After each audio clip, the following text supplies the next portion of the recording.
evening. I'm John Abel, and it is my pleasure to welcome you to the Stroud Mansion and to the kickoff of our third Thursday lecture series. We have a terrific lineup of speakers and topics for this 2022 season, so we want you to come out every third Thursday of every month and join us starting tonight and going through October. And we also invite you to stick around tonight and join us for some refreshments at the conclusion of this program. To open the 2022 season, we have one of the funniest people in the Poconos, Jessica Delfino. She is a mom, a publicist, a freelance writer for the New York Times, and the host of the Mom Report on Pocono 96.7 FM. So here to give us a brief history of comedy in the Poconos is Jessica Delfino.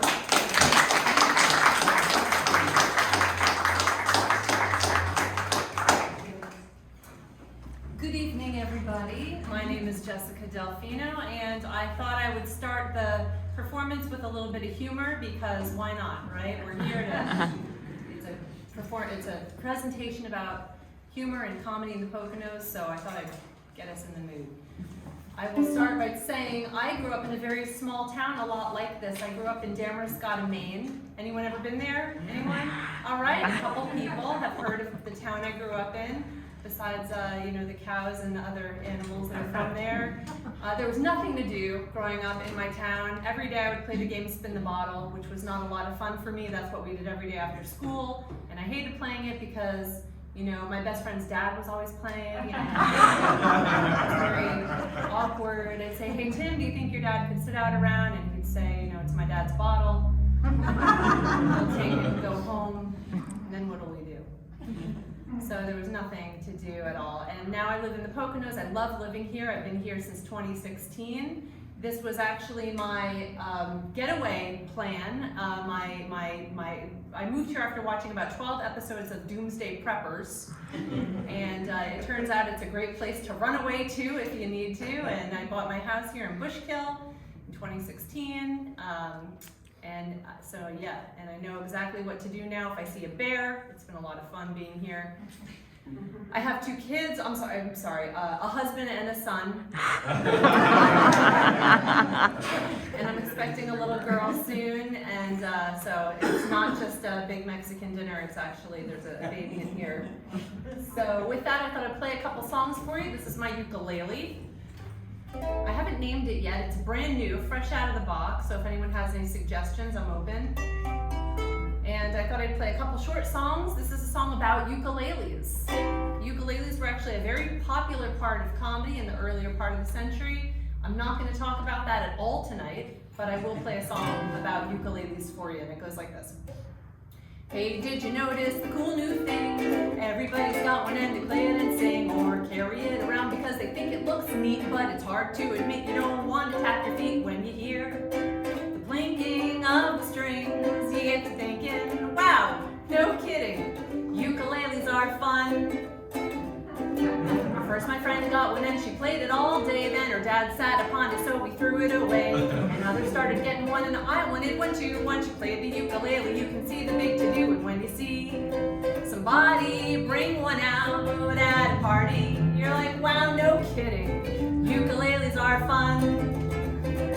Now some sticks in the mud don't get the fascination. They think it's kind of weird and they're not part of the sensation. Other humdrums think they're just a bunch of toys that aren't very interesting and make a stupid noise, but I disagree. I've got at least 3. I play them in the subway and I play it by the sea. And the mermaids gather around and say, ukuleles are fun.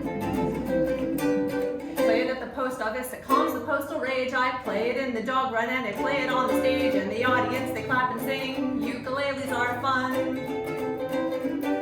Play it in the car, I play it, I forget sometimes even after dark. And the audience, they clap and sing, ukuleles are fun.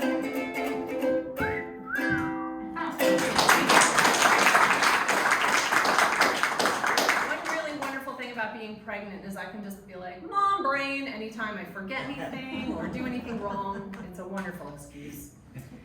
The other song I will play for you, this song is actually written in partial Yiddish. Any members of the tribe in here this evening? doubt it, but just in case, okay. Anyone like Yiddish? Anyone know any Yiddish words? I'm sure you do. You probably don't even know you do. Yeah, okay, so this song is a Yiddish song, and it goes like this. I wrote it for my husband, actually. You have such a zis and a neshama, I cannot forget it. And how about that Shana Punham? I just want to glet it. You could be my favorite tchotchke of all of my toys. So wonderful to bis, come give me a pisk. I wish they all could be Jewish boys. Oh, I've met a tumbler or two, a schlemiel and a yol. Now I'm looking for a mensch who'll treat me just like gold. Let's get to know each other, grow into altar cockers. I got nothing against the boys, but you have sechel and a couple of shekels, so I'll take you, my Jewish boy. Yidle, diddle, diddle, diddle, diddle, diddle, die. Come on, won't you be my bubbler? I won't treat you like mashugana. So let's stop this clashing around when I see how my heart says oi. Let me take you home. Shalom, shalom, shalom. My lovely, oh my lovely Jewish boy. All right, that's that. And without further ado, I think there's been enough ado already. Let's get started with a brief history of comedy in the Poconos. I would like to start by saying this is not a comedy presentation, okay?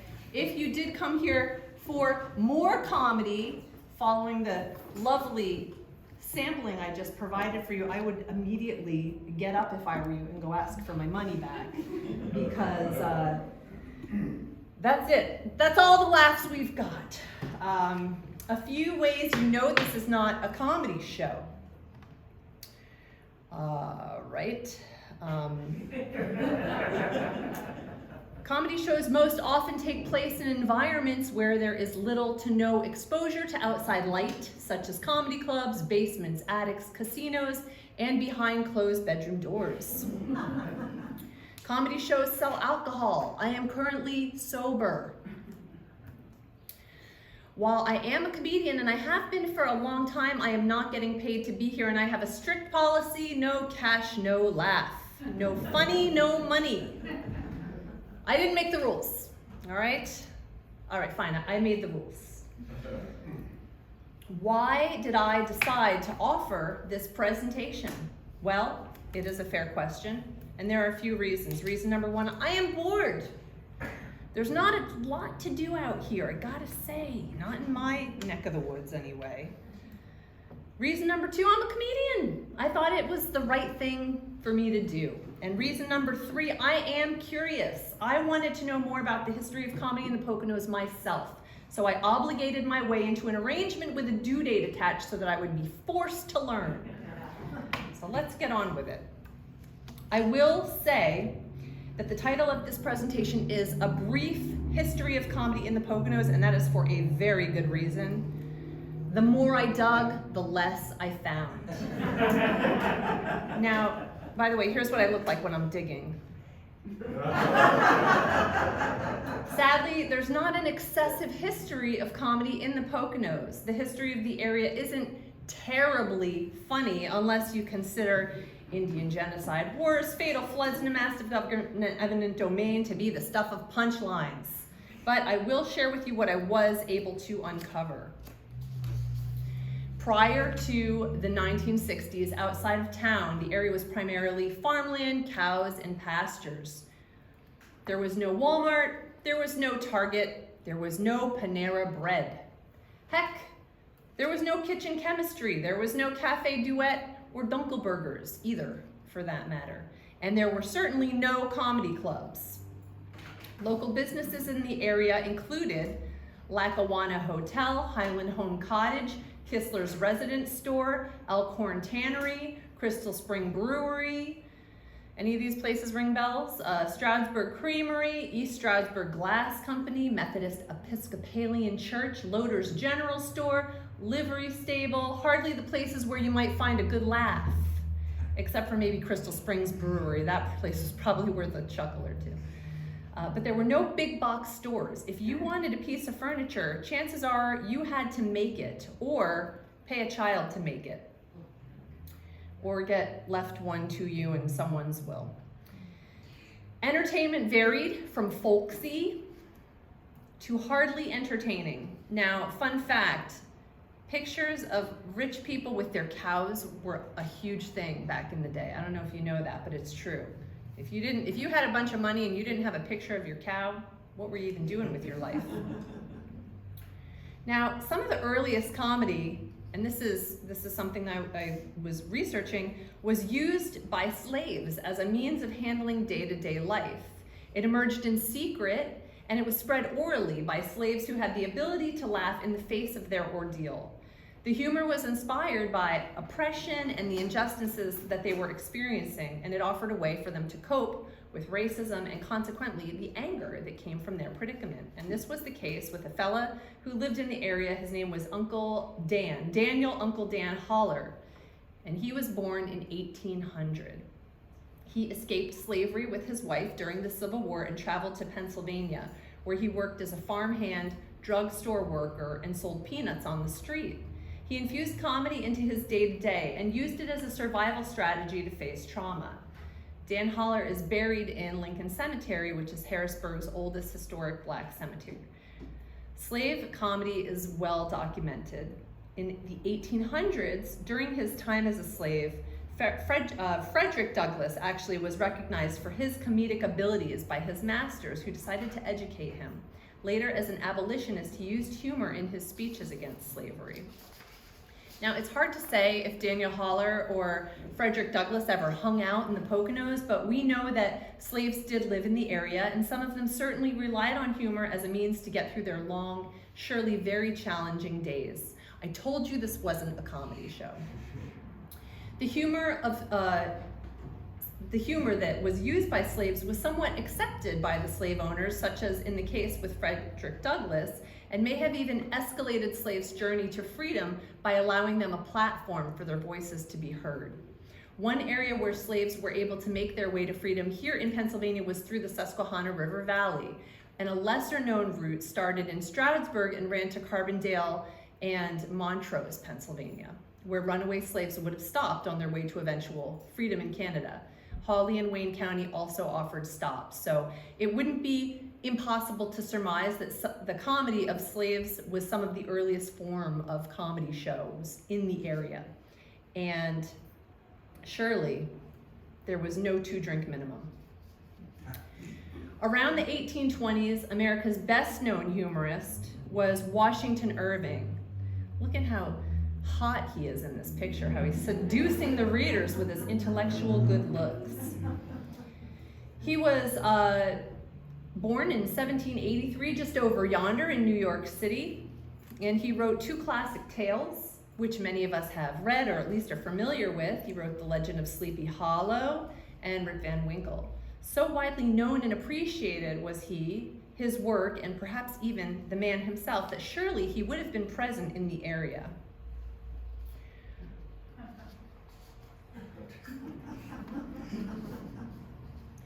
Not to mention, The Legend of Sleepy Hollow didn't take place too far from here. It was just in Tarrytown, New York. If you look on, there's a really fun app you can use where you can Google how many fortnights it takes, to get to Tarrytown from here. Just kidding, these are actually my graphic design skills. I'm quite proud of this frame. Writers Mark Twain and Ambrose Pierce were also funny people of the day, along with stage comedians Fanny Rice and Marshall P. Wilder. Funny looking bunch, huh? Because these comedic voices had celebrity, their humor was able to travel regionally and beyond. You can imagine kids in the schoolyards, parents at home, and barflies repeating funny lines that these famed people came up with and passing them off as their own. People have always stolen jokes from comedians. New York City and Philadelphia were major ports, and it's fair to assume that one of their exports was humor. Here's a joke from the Philadelphia Times, February 23, 1890. Whatever troubles Adam had, no man could make him sore by saying when he told a jest, I've heard that joke before. it's a thinker, guys. It's a thinker. This area is rife with Victorian-style homes. You cannot throw a rock in this neighborhood without hitting a turret. Though I don't recommend, don't throw rocks at turrets, please. The Victorian era doesn't exactly appear to brim with chuckles, but believe it or not, there was actually a lot of humor and even some that might be considered off-color. Around 1880, there was let's call it scandalous magazine called The Pearl, and it was sort of a precursor to some of the juicier magazines that might have been on the newsstand over the years, if you will. And they were publishing off-color jokes and limericks. I actually had to, I removed the limerick that was part of this presentation because it was really quite racy. But if you'd like to know more about the Victorian era and their humor, there are a lot of Twitter accounts where you can actually go and see some of the jokes that they used to tell. Just complete trash, guys. Not stuff of this caliber of audience. Ishkabibble, some of you may have heard of Ish. In January 1908, comedian and cornet player Ishkabibble was born in Northeast Pennsylvania. That's Northeast Pennsylvania, which is over on the west side of Pennsylvania, and not to be considered with Northeast Pennsylvania. Totally different areas. Ish's given name was Merwin Bogue. Not a lot better really than Ishkabibble. Ish studied law originally, but like many good comedians, he was derailed from having a normal life by his comedic skills. His stage name was derived from a bit of Yiddish, Ishkabibble, meaning I should worry. Drawing parallels in both his looks and his namesake to defunct beloved humor rag, Mad Magazine's tagline, what, me worry? What do you guys think? You see the familiarity there? Ish's bowl-cut hairdo is also noted for purportedly influencing the look of Moe of Three Stooges. And also Jim Carrey's comedic character Lloyd Christmas in the film Dumb and Dumber. While he was not born in this area and eventually relocated to Western US, he stands out for being an early comedy pioneer of the era and area and was surely additionally influential to those who enjoyed comedy at that time. Surely his antics played across many radio stations in our own vicinity, and here's one of his popular bits. Roses are red, violets are blue. If skunks had a college, they'd call it PU. Very, very tame, very sweet stuff. And here's another one, because it was just so adorable. I sneezed a sneeze into the air, it fell to earth, I know not where, but you should have seen the looks on those in whose vicinity I snows. To learn more about Ishkabibble's life, you can read his 1989 published memoir, Ishkabibble, the autobiography of Merwin Bogue, and I do not get any kickbacks for this frame, so no benefits, no commission. We've all been to, or at least heard of, the circus, but the very first circus ever actually took place in Philadelphia in 1793. The circus, as we all know, offers large-scale entertainment, which includes animals, gymnasts, and hijinks of all kinds, including comedy. Circuses grew in popularity through the mid-1800s. They rolled into rural areas across the country via horse and wagon, and set up a big top and offered lofty entertainment to us little small town folks. Many of these circuses stopped then and still today make visits to Monroe County, Lehigh Valley, and the surrounding areas. They actually ended up moving to trains eventually, and as we all know, there are lots of train stops around here that were very active, so they definitely stopped through the area. One very famous circus act was called Casper Mab. Queen Mab and Major Weiss were noted circus comedy acts of the era and of the area. Miss Joan Madeline Smits and Casper H. Weiss met during their time working as little people in the Barnum and Bailey Circus. They married in 1906 in New York City and settled together in Canton, PA, not far from here. This was an era where it was considered very funny to laugh at little people. They were considered very humorous and comedic. We have and are always evolving as a human race. Isn't that fantastic? Regardless, they enjoyed much fanfare, celebrity, and from all accounts had quite a life. Here they are at their 50th wedding anniversary in, I think this was in Honesdale, if I'm not mistaken.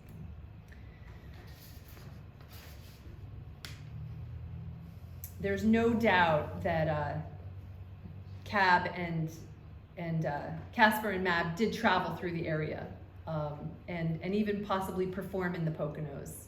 I believe that they did indeed leave whiffs of their comedic legacy floating on the breeze for the local residents to take in, and they did live in the area until they died around the mid-1900s. After the Civil War, people began taking advantage of rail transportation out of Philadelphia, Washington, D.C., New York City, and the other cities that are nearby to visit the rugged wilderness of Pennsylvania, see some bears, hang out with some deer. And a few resorts along the Delaware River and in Western PA were built specifically to cater to them, such as the first major resort of the area. Anyone? Yeah, the Kittatinny Hotel, which opened in 1832 with a max capacity of 25 guests and was able to eventually house over 250 by the end of the Civil War. Soon, countless hotels, lodges, private cabins, and campsites followed. Around 1943, Fred Waring bought the Buckwood Inn and renamed it Shawnee Inn. His success as a musician, radio, and television personality, as well as his love of comics, comic books, and an annual comic book event that he held at the inn promoted the resort and helped draw crowds to the area, including celebrity friends and colleagues such as Jackie Gleason, Lucille Ball, and probably Superman. This further pushed his resort and the Poconos into the limelight. The first real comedy scene was not far from taking off, but it wasn't quite time just yet. Entertainment at the resorts mostly consisted of visits to local ski mountains, musicians, sometimes a magician, and of course lots of hanky-panky. The Pocono region was the ideal distance from New York City for honeymooning at spots like Strickland's, or for swingers who just wanted to hang out in those heart-shaped hot tubs at sexy joints like Penn Hills.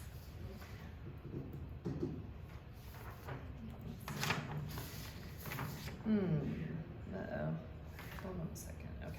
By a show of hands, how many people have been here? Just out of curiosity. Okay, all right, good. Thank you for sharing. Thank you for your honesty. By a show of hands, who was in this photo? By a show of hands. No lying. Who knows the people in this photo? It's Fred and Tammy. With that, couples-only resorts exploded, offering a selection of additional steamy amenities to romantic folks who wanted to visit. All right. Here's one more. I just love these pictures. They're just so fun. I can't help but share them. Now, quick question. Do you think that this picture was taken by a photographer or by a person who was involved in the melee? Just curious. Photoshop. Okay.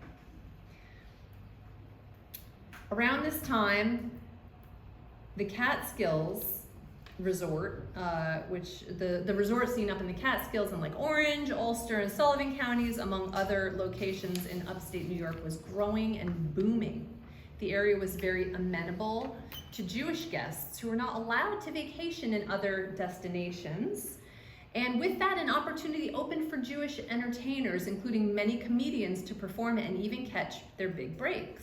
The Borscht Belt, as it was known, peaked in the 1950s and 60s. Some noted names in comedy who started out with summer jobs in the Catskills and went on to enjoy much fanfare in comedy were Woody Allen, Sid Caesar, Joan Rivers, Jackie Mason, Jerry Lewis, and later Jerry Seinfeld. It's not a stretch to imagine that the boom of the comedy industry that springboarded from the Borscht Belt surely gave inspiration to resort owners in the Poconos to hire and use more comedians in these parts as well, maybe even to compete with their resort neighbors in the north. Meanwhile, through the 60s and 70s, the resort scene in the Poconos continued to boom and comedy acts started to regularly become a staple of their stages. Comedians from Philadelphia and New York City, as well as local acts like our very own beloved Jack Swersey, found regular, well-paying work from audiences here at the resorts, numbering in the hundreds, several nights per week. The comedians can thank in part a slew of commercials aimed at city folk. Look at this charmer. Jack Swersey was a regular comedian in the area. He met his lovely wife, artist Jill Swersey, while performing. She was a waitress at Summit Resort at the time. He used to perform at many major local resorts and reported, do you mind if I share this figure? He reported earning sometimes up to $500 per night to perform for an hour show. Jack was a juggler and comedian and went on to open up for and tour with Jackie Mason for several years. Tommy Moore is another comedian of the time, and he is a man of obviously a lot of different costumes and characters. Apparently, after the shows, all the comedians from the surrounding resorts would convene at the legendary Tannersville Inn and party into the wee hours of the night. Sadly, the nearly 200-year-old institution is now permanently closed with plans to potentially build a Wawa in its place. Yeah. Let's cue that Joni Mitchell song, shall we, everybody? 1, 2, 3. Don't it always seem to go? You don't know what you got till it's gone. They paid paradise and put up a parking lot. Ooh, ba, ba, ba, ba.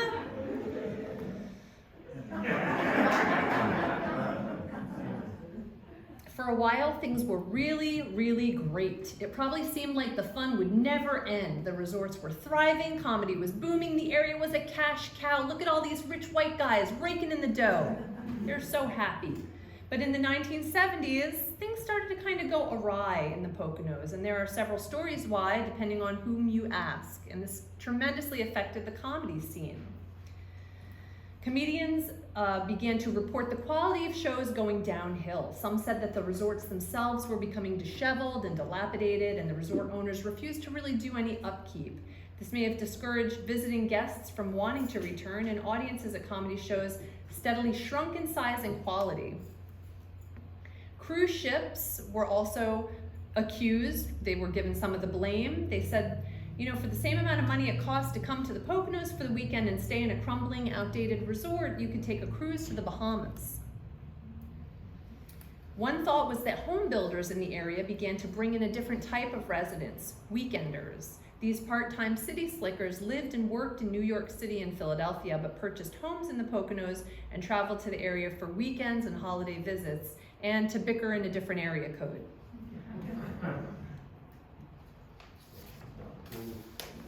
The fallout of the massive influx of part-time local home ownership was twofold. The resorts were no longer of use to this formerly amenable clientele, which affected the resort's success. Also, the presence of these part-timers led to an increased need for resources and new construction, sullying some of the remote charm of the area. Another theory was that the costs from the Arab oil embargo of 1973 were too much for some resorts to climb out from underneath, and that the lasting effects would even eventually lead to the demise of many of the area resorts. Or maybe tastes just changed. You know, people can be so fickle. Many of the classic resorts held on through the 1980s and into the 90s and beyond, but eventually so many of them began to close, burn down, or both.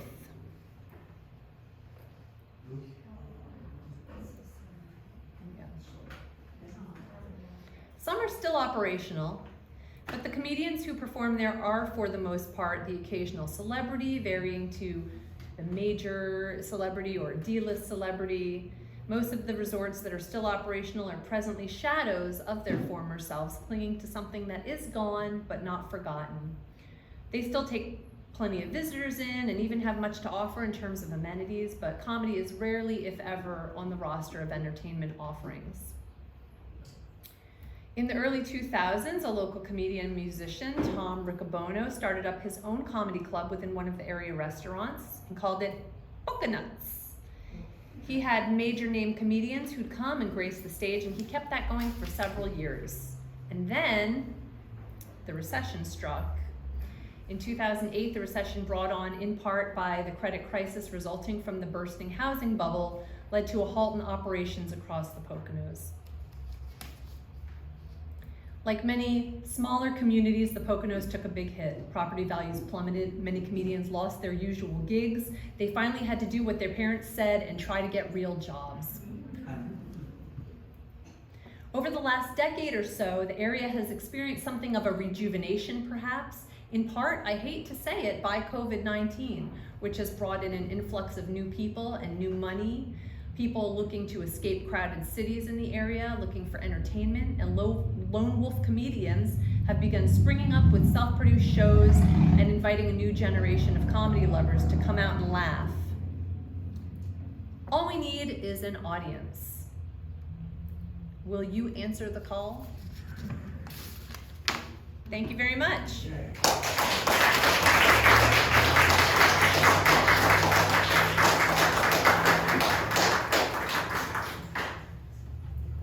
Any questions? I answered them all in advance. Yeah, we have a comedian in the audience. Jack, maybe you can tell us a little bit about what it was like to perform in the 1970s around here. Well, I went in the 70s. I started in the 80s. Oh, okay. Well, I started at what I consider to be the beginning of the decline of the Pocono resort. And I'm really, I hate talking negatively about it, but they were starting to get run down. They continued to. It was great. I won't say it wasn't. There were a lot of people to perform for. There was a lot of work. I would do at least 120 dates a year up here, mostly midweek, and back then I was working the comedy clubs on the weekends, so it was just a really grand time for comics. What were the audiences like? They were young and they were good, but I saw the audiences decline over the years, and the people that were coming up here were not what they were when I first started. I don't know what it is. Maybe I was getting older, they were getting younger, so there was that divide. But it just seemed like they were getting a crowd that really had an attitude towards the end of my performing. Maybe here. they weren't so much there to see comedy, perhaps? Perhaps, or they were just wise asses from the city. Young kids who just, were wise asses. But nonetheless, it provided a lot of work for a lot of comedians for many, many years. I worked in the clubs and in the resorts through the 90s, probably the early 2000s. I retired 8 years ago, so but towards the end of my career, it wasn't so much the work here, because the work was declining here. Every year there was just less and less. Yeah. And like you said, you must have investigated, studied it. They are not using comedians now, or just not often? They are really going for bigger kind of name, like you should be very famous if you want to. Yeah, but it's very few and far between that are doing that now. Yeah. Once in a while you hear that. There's just not as much work really for comedy. When they do hire entertainment, it's like DJs or something a little less, I guess, personal. Mm-hmm. It seems like something that doesn't require that audience attention. Yeah. The attention span is also lesser now than it used to be. I'm sorry, what were you talking about? I also think through a 45-minute presentation is a really big deal. Yeah. I also think the water parks don't care to have comedians, and that's where Well, that's a whole other ballgame now, Yeah. they've taken over the resorts. Well, a water park is something that you don't have to feed, you don't have to, there's a certain response, you don't have to give them drinks. Comedians drink a lot of alcohol, and, you don't have to give water parks anything. You build them and then they just entertain. They don't need they need a little upkeep, but you don't have to book them regularly. There's actually a lot of work that goes into putting entertainment on the stage every night over and over again. So I think maybe people are looking for excuses not to do that. I see a hand in the back. Yes, it's me, Maura. Hi. Jessica, do you find that doing podcasts is somewhat of a replacement for doing live comedy? I've seen you do live comedy, but, is it going in that direction? It sounds like your question was, are podcasts a viable way for performers to get their entertainment on? Yes, you Yeah. clarified my mind. So, yes and no. Podcasts do allow performers a chance to talk and get their jokes and their material out, but the thing about podcasts that are different than a show is there's no live audience. And that live audience is what feeds a comedian, that energy where you're kind of bouncing off, hearing the laughs, seeing what worked, seeing what didn't work, getting to try material, something you just don't get in a podcast. So while there is an opportunity to be able to perform and get your name out there, and there are some benefits to it, one of the major things it lacks is that interaction that you get. So, yeah. So no more Cheech and Chong or any of that stuff, huh? That was, the Village was good when I was young. I don't hear anything else about it now. So in New York City, it sounds like you're basically saying I think it was Cafe Wa, if I remember. comedy is still thriving in the Village, and I'd say that I agree. In New York City, comedy is definitely still thriving. There are still clubs there that are going, and even comedians from New York City do occasionally come out here to perform on some of the smaller shows and things like that. But for the most part, I don't exactly know why. I think that in New York there are places that do have interest and audience and a reason and a budget to get comedians on the stage, Yeah. because it also requires a big amount of people to come out to pay the performers to be there. And Yeah, I don't even know if the Village Gate is still. Cafe Wa is still operational. Cafe Wa still Yeah, is? I don't know about the other one though. I see another hand over in the corner. Hi, I think one of the things that's happening with comedy is that the audience has gotten more sensitive. Everybody has to be politically correct, but they don't know what politically correct is. So it's almost hard to open your mouth because you're going to be in trouble. They don't have a sense of humor. You have no idea the slides I had to take out of this presentation to be able to give it to them. And you're right, you do have to be careful about what you say, and people are more sensitive, and we are changing and we are evolving as a culture, and we are finding things that used to be funny not funny anymore, and things that we never thought were funny are now funny. So we are a fickle bunch, and we do change with the time as to what's funny and what's not. But I think there is definitely a point there. I think you do raise a good point. I see a man in the middle. Yeah, where can we catch your performance? Oh, well, thank you for asking. I had a couple slides up here. It looks like they got taken out. No, here they are, okay. This is my bio, by the way. I'm a comedian, musician, writer. I've been featured, as he said, in the New York Times, and my music is online. Don't Google me. You will be offended.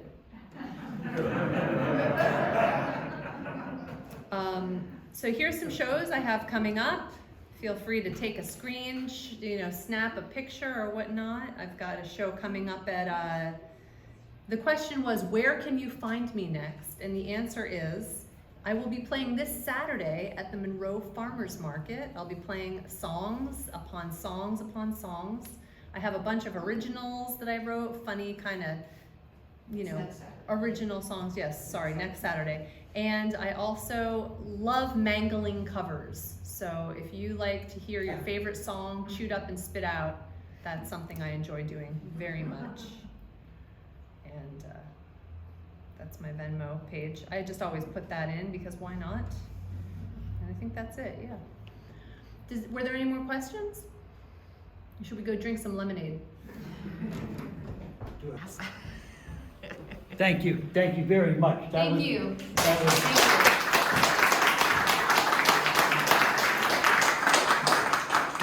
That was the funniest non-comedic show I've seen yet here in the Poconos. Thank you all for coming. We'll see you next month. Good night.